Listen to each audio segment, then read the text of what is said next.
9 कलम 9 आर्टिकल 9 गेली काही कलम आपण भारतीय नागरिकत्वाबद्दल एकूणच भाष्य करतोय.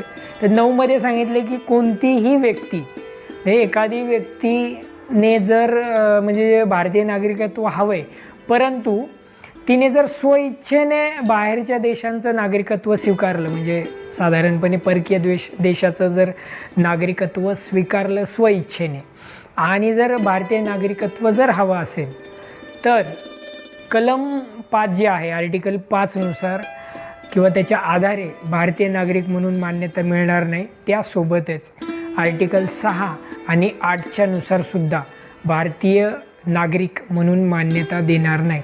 थोडक्यात काय तर एखाद्या व्यक्तीने स्वइच्छेने दुसऱ्या देशांचं नागरिकत्व स्वीकारलं तर त्याला 5, 6 आणि 8च्या आधारे भारतीय नागरिक म्हणून मान्यता मिळणार नाही.